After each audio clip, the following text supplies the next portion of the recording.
En los confines del norte, donde el invierno parece no terminar y la luz se vuelve un tesoro, se forjó un pueblo de madera, hierro y sal. Antes de que Europa aprendiera a temer su nombre, los futuros vikingos eran granjeros, pescadores y artesanos atados a la tierra y al mar. La vida cotidiana comenzaba en casas largas compartidas por familia y ganado.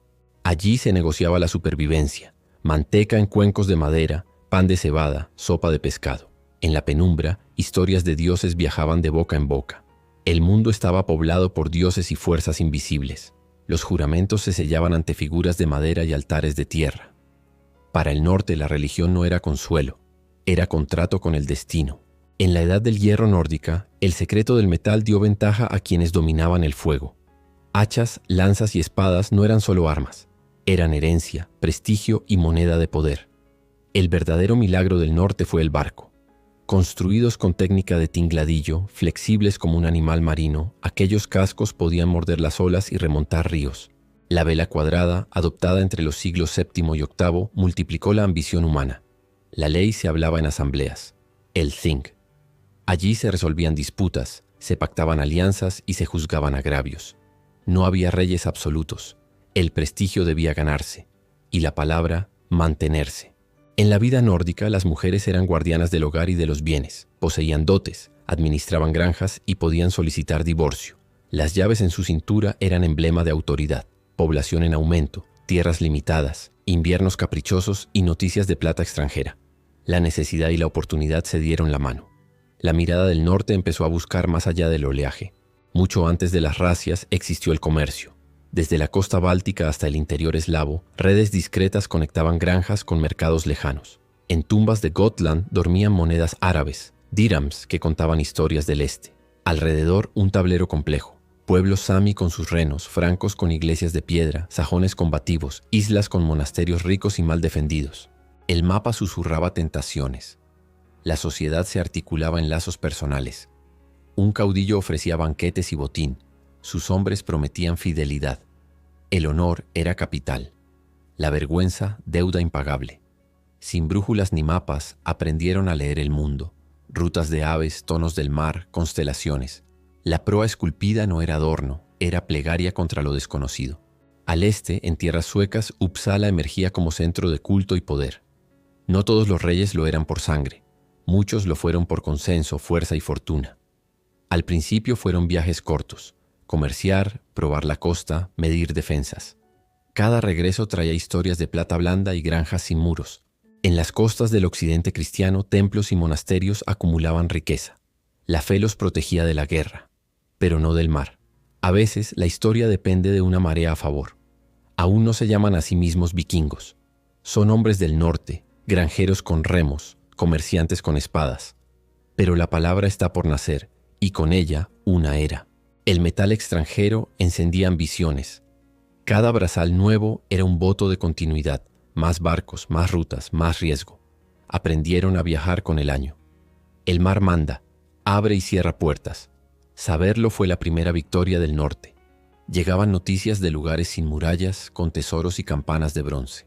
Rumores suficientes para tentar a quienes tenían barcos y hambre. Era el año 793, escrito en palabras por las crónicas. El día en que el mar trajo fuego. Un nombre quedaría grabado para siempre. Lindisfarne. La era vikinga acaba de comenzar. Y el mundo, desde esa mañana, ya no será el mismo.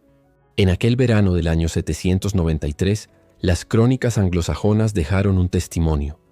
Fueron portentos terribles. Rayos, dragones en el cielo. Poco después, una gran calamidad cayó sobre la iglesia de San Cuthbert. El mundo cristiano había visto al enemigo salir del mar. Las noticias corrieron veloces. En abadías y reinos se hablaba de hombres altos, rubios, armados con hachas y espadas curvas que llegaban sin aviso y desaparecían en horas. Era el inicio de un miedo que duraría siglos. Para los cristianos, aquel ataque no fue solo un robo, fue una profanación. Los hombres del norte no respetaban lo sagrado. Para ellos, el oro de un cáliz valía tanto como el de un brazal. Cada incursión exitosa reforzaba el prestigio del caudillo. La riqueza se repartía, y con ella crecía la lealtad. El saqueo no era solo violencia, era inversión política. Los cronistas pintaron a los nórdicos como demonios del mar. Sus palabras cargadas de pavor cimentaron una imagen que sobreviviría 1000 años. La clave estaba en sus barcos, rápidos, silenciosos, capaces de navegar mar abierto y ríos angostos. Ninguna muralla bastaba si el enemigo podía surgir detrás de ella. En el continente ni siquiera los francos estaban a salvo. Carlomagno mandó reforzar torres y vigías en la costa, pero el mar era demasiado largo y los vikingos demasiado impredecibles. Irlanda, tierra de eruditos y clérigos, fue golpeada sin piedad. Sus monasterios, centros de cultura y arte, se convirtieron en blanco predilecto. Cada ataque era una herida al corazón espiritual de Europa. El botín no era solo oro. Los vikingos llevaban esclavos a sus aldeas o al comercio, sirvientes, artesanos, monjes. La red esclavista nórdica alimentó mercados desde Dublín hasta Bagdad. Para muchos, el primer saqueo era rito de paso. La violencia era también un escenario de prestigio. Volver con botín y cicatrices era volverse hombre. En aldeas de Inglaterra se repetía un rezo: A furore normanorum, liberanos Domine. De la furia de los hombres del norte, líbranos, Señor. No todos los viajes terminaban en regreso. Algunos hombres permanecieron, iniciando bases temporales que pronto se volverían permanentes. Los saqueadores estaban aprendiendo a conquistar. El encuentro no fue solo de espadas, fue también de mundos. La cruz contra el martillo, la escritura contra la oralidad, el ascetismo contra la celebración. Cada incursión mezclaba sangre y creencias. Los éxitos iniciales no apagaron la ambición. La semilla del saqueo creció en visión de conquista. Los mares ya no tenían fin, sino promesas. Los reinos cristianos intentaban registrar lo inexplicable. Pero cada línea, cada lamento escrito alimentaba aún más la leyenda de un pueblo que parecía indestructible. Desde el primer saqueo en Lindisfarne, en menos de una generación, el miedo se había extendido por todo el occidente. No eran ya rumores, eran una fuerza visible, imposible de ignorar.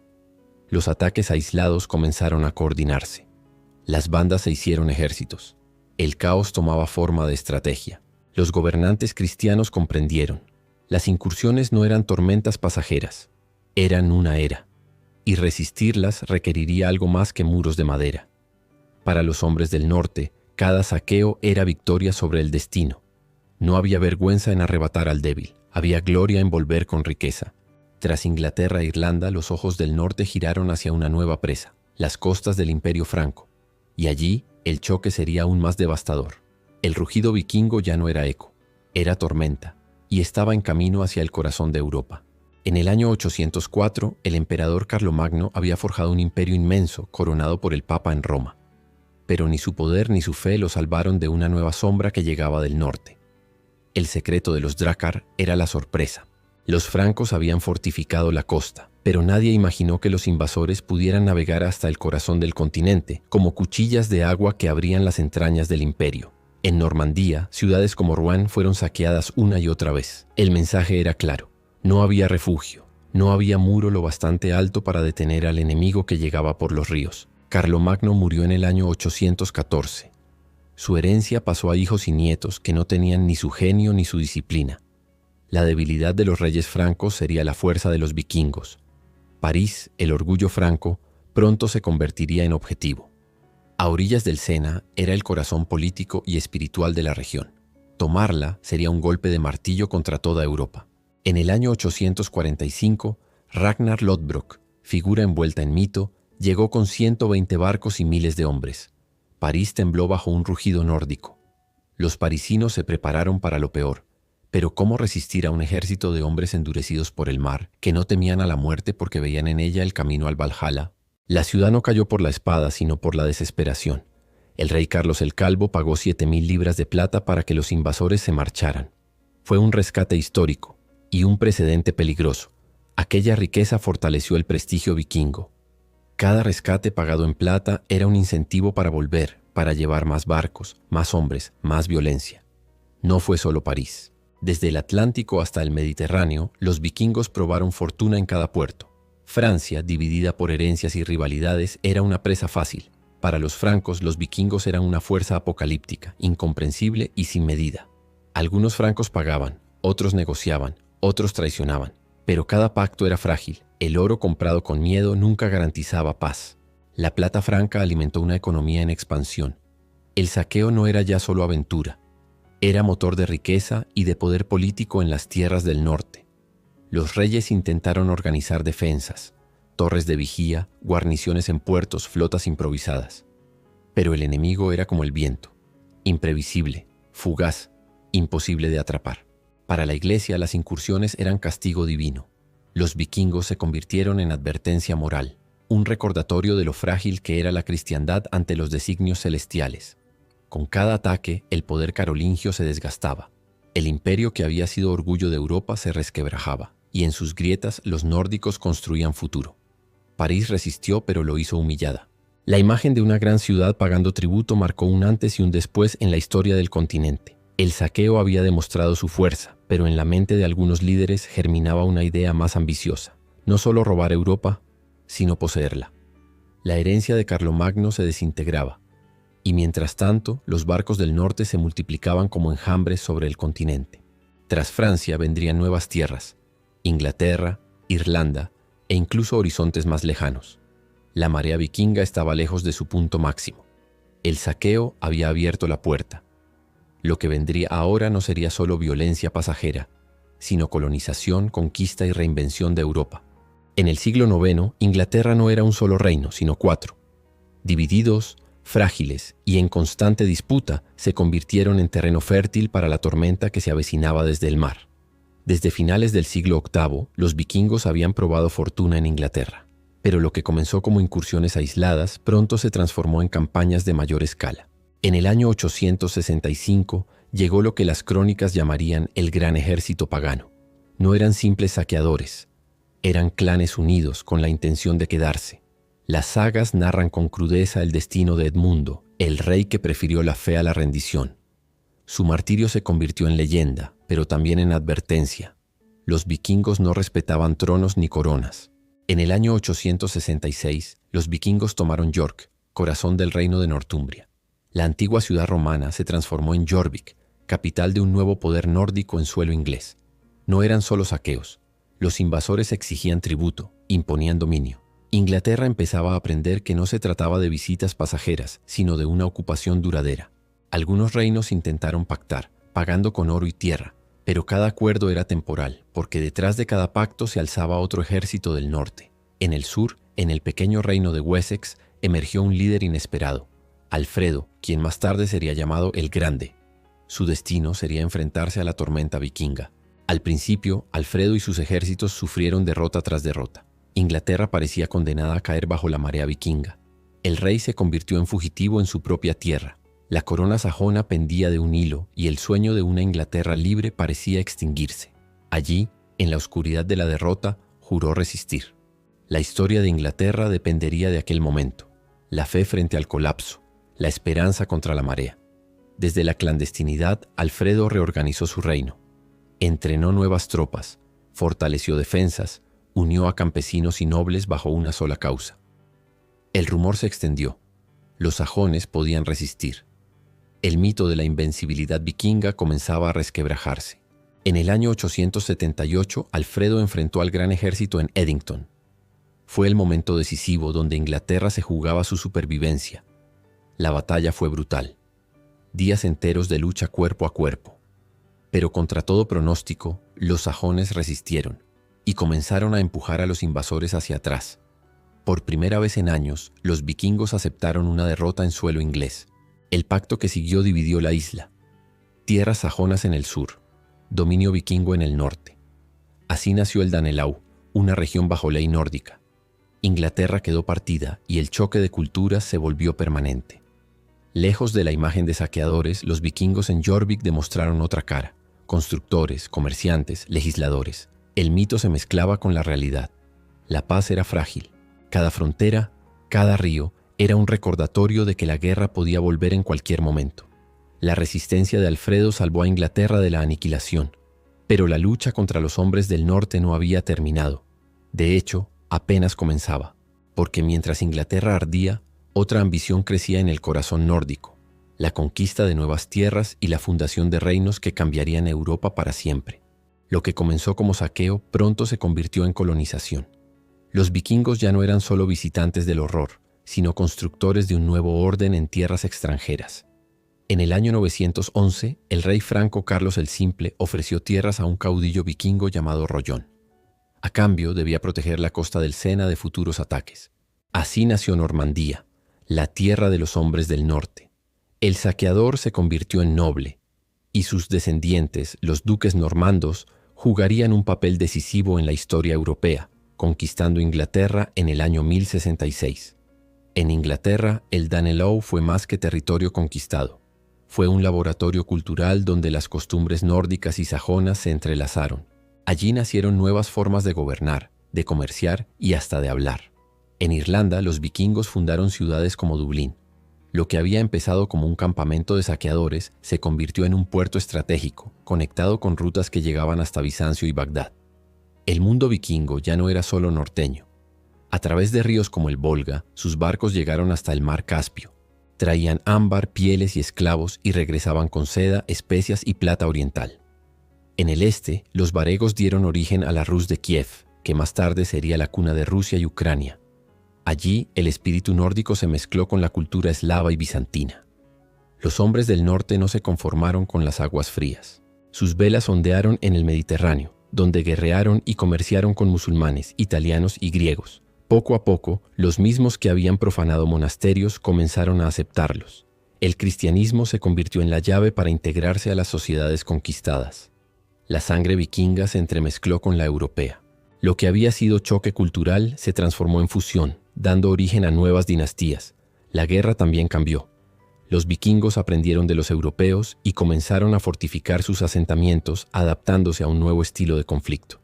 En los hogares vikingos se libraba otra batalla, la del alma. La vieja religión con sus dioses guerreros se desvanecía frente a la cruz. En las colonias, las mujeres vikingas jugaron un rol clave.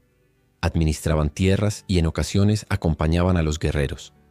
Su presencia consolidó la permanencia en nuevos territorios. La antigua York se transformó en un centro urbano próspero. Allí, sajones y vikingos convivían, comerciaban y hasta rezaban juntos, aunque la desconfianza nunca desaparecía. La ambición no tenía límites. Para algunos, Francia e Inglaterra eran solo estaciones. La pregunta era inevitable. ¿Qué había más allá del océano? Incluso los antiguos enemigos comenzaron a reconocer una verdad. Los vikingos habían dejado de ser únicamente destructores. Ahora eran parte del tejido de Europa. Las futuras generaciones ya no serían temidas como saqueadores, sino reconocidas como nobles, reyes y duques. La metamorfosis estaba en marcha. Poco a poco, los viajes de pillaje fueron menos frecuentes. Las fortalezas costeras y la integración social hicieron menos rentable la violencia, pero los descendientes de los vikingos aún soñaban en grande. Normandía sería el trampolín de una de las conquistas más decisivas de la Edad Media. Y mientras Europa cambiaba bajo su influencia, algunos vikingos se aventuraron hacia lo desconocido, nuevas islas, nuevos mares y eventualmente un continente que nadie imaginaba. El espíritu del saqueador aún latía y estaba a punto de llevarlos a los confines del mundo conocido. Para los vikingos, el mar nunca fue frontera, sino camino.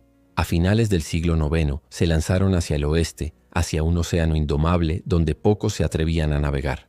En torno al año 874, Ingólfur Arnarson desembarcó en Islandia.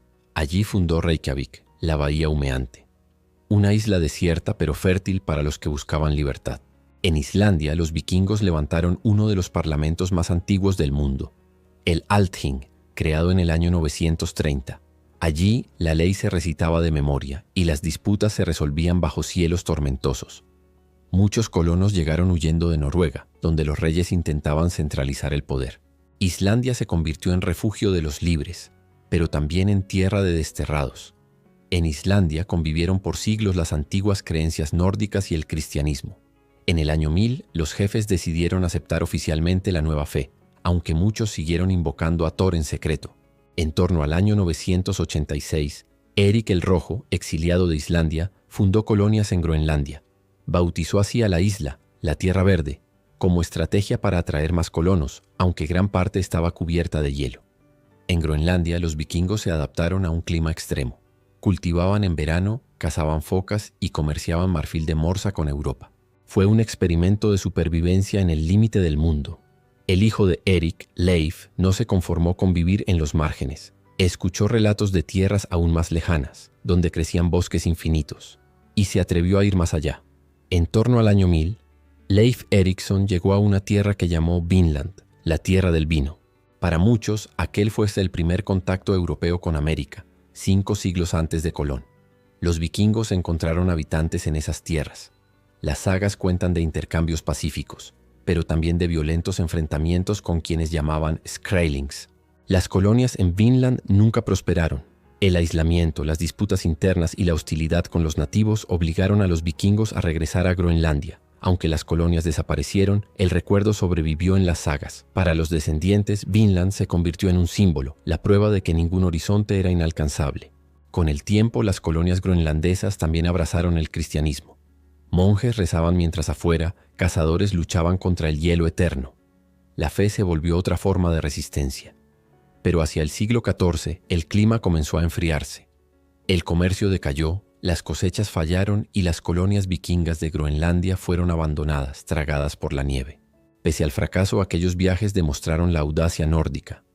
Nadie había ido tan lejos, ni había desafiado tanto al océano. Europa construía catedrales, universidades y ejércitos permanentes. Los vikingos, en cambio, seguían explorando márgenes donde la historia parecía desvanecerse. Islandia se convirtió en la depositaria de estas historias. Allí, en manuscritos medievales, los monjes islandeses escribieron las sagas que siglos después revelarían al mundo la epopeya vikinga en América. Vinland quedó como promesa inalcanzada, pero el impulso que llevó a los vikingos hasta América reflejaba lo mismo que había guiado a sus ancestros: la obsesión de ir más allá del horizonte. Mientras unos buscaban el fin del mundo, en su tierra natal se gestaba un cambio que lo transformaría todo: el choque definitivo entre la cruz y el martillo. A finales del siglo X, un nuevo poder comenzó a extenderse por Escandinavia. No era el filo de una espada, sino la cruz cristiana que lentamente desplazó a los dioses de los ancestros. Harald, conocido como Diente Azul, gobernó Dinamarca en el siglo X. Fue uno de los primeros reyes vikingos en aceptar el cristianismo y ordenó levantar iglesias de madera sobre antiguos lugares sagrados. La cristianización no siempre fue pacífica. En muchos casos llegó impuesta a la fuerza, con reyes que obligaron a sus súbditos a bautizarse bajo amenaza de muerte. A pesar de la presión, los cultos antiguos resistieron. En templos como el de Uppsala, en Suecia, se ofrecían sacrificios humanos y animales para asegurar la fertilidad y la victoria en la guerra.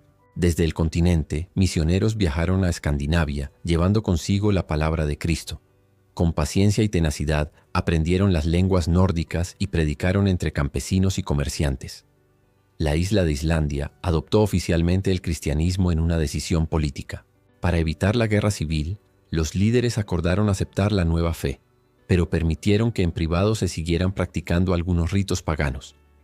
En Noruega, el rey Olaf Tryggvason y más tarde San Olaf llevaron la cruz con violencia. Destruyeron templos paganos y persiguieron a quienes se negaban a abandonar a los dioses antiguos. Hubo resistencia. Algunos clanes continuaron venerando a Odín y a Thor, levantando armas contra los reyes cristianizados, pero su tiempo se agotaba. El paso del paganismo al cristianismo transformó la identidad vikinga. Los símbolos de poder dejaron de ser las runas y los sacrificios, y se convirtieron en iglesias, monasterios y obispos. Con la expansión de reinos cristianos en Escandinavia, los saqueos perdieron legitimidad. Ya no eran empresas heroicas en nombre de Odín, sino actos condenados por la nueva fe. La conversión al cristianismo consolidó a los reyes. Con la iglesia de su lado, centralizaron el poder, acabando con el sistema descentralizado de jarls y clanes. Roma también extendió su influencia.